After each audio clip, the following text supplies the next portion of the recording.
orientais, a paisana, Margarida Mendes falou para os trabalhadores da Companhia Industrial da Matola, explicando a estes quais as várias razões para a existência de tantas bichas no Maputo e em todas as cidades e vilas de Moçambique.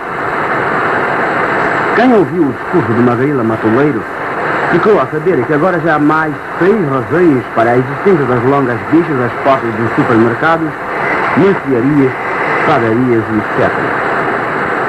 Os nossos ouvintes devem estar lembrados que a Voz da África Livre sempre disse que a razão das bichas era só uma, e ela estava relacionada com a política irresponsável do atual governo moçambicano. Mas agora, depois de ter dito há bastante tempo que as bichas eram devido à liberdade que o nosso povo teria conquistado, Margarida Machel aparece-nos com mais 6 razões, todas elas diferentes daquela primeira, e o que é mais interessante, em plena contradição entre si. Para nós moçambicanos, o discurso do ditador maputense se revela a total desorganização no seio da Camaria Tribal fascista do Palácio da Ponta Vermelha. O último discurso de fantasma soviético veio comprovar uma vez mais a responsabilidade de todos aqueles que nos querem governar, sem que para tal tivesse sido por nós escolhidos.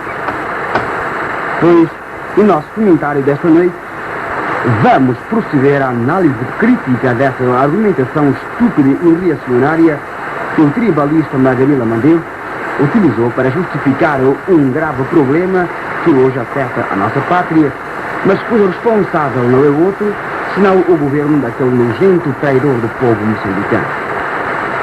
Que a culpa de hoje, ao ver tantas bichas, é apenas de machilismo, é uma verdade, e nós vamos prová-lo.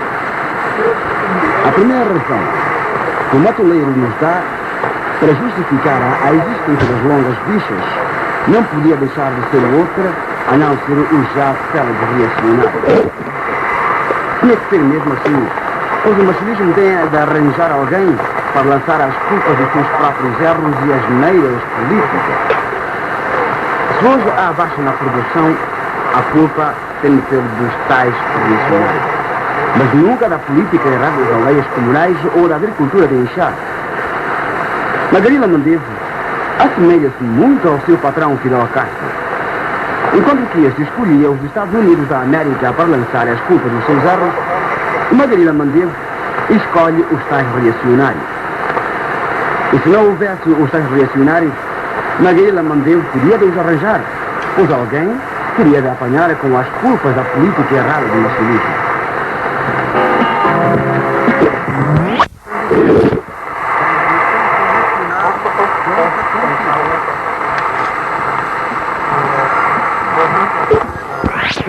Devido aos desaparecimentos dos circuitos de comercialização. Quis Margarida dizer com isso que o desaparecimento de postos de venda, como lojas e cantinas, é uma das razões para a existência das longas bichas, ou de tribos diferentes dos nacionalistas. Se os cantineiros eram exploradores, a solução não se encontrava com a declaração de guerra aberta aos mesmos, como foi o que aconteceu.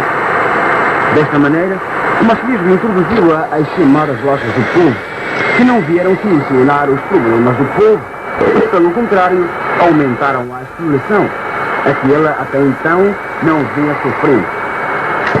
Assim, os cantineiros viram-se obrigados a fecharem suas portas, uma vez que estas lojas do povo praticavam a concorrência desleal. Com as lojas e cantinas fechadas, devido à política racista e monopolista dos machilistas, as populações tiveram de recorrer às insuficientes e completamente desorganizadas lojas do povo. Depressa verificou a ineficiência desses estabelecimentos comerciais devido à própria incompetência do machilismo como elemento dirigente e também à própria corrupção dos mesmos machilistas, como é o caso do conhecido vigarista Alexandre Correia, também conhecido por Alex Correia. Este explorador do povo é o responsável pela administração das lojas do povo e foi ele quem causou grandes prejuízos à referida organização devido ao roubo de mercadorias e de dinheiro, o que obrigou o governo a ter de contrair um empréstimo de 90 mil contos ao Banco de Moçambique a fim de poder aguentar o funcionamento prejudicial da organização das lojas do povo. Além de Alex Correia, que é uma espécie de capitão das lojas do povo, há ainda a salientar os restantes lacaios do marcelismo a trabalhar na referida organização e cuja atividade só tem causado prejuízo à gerência da organização das fronteiras. Milhares de pessoas ficaram sem os seus empregos. E é o próprio Magarila que o afirma, ao dizer que os mesmos deveriam ser atirados para os campos de trabalho forçados, também conhecidos hipocritamente por aldeias comunais.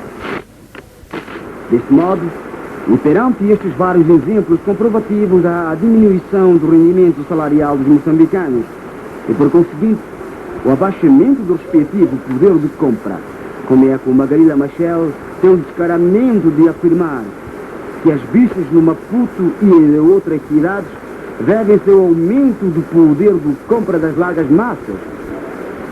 Será que o Magarila se referia ao poder de compra dos pobres que andam à porta dos cafés e cinemas a pedir esmolas? É que assim, tudo leva a crer que o Magarila e os restantes marcelistas estão avariados da cabeça ou então falam sozinhos.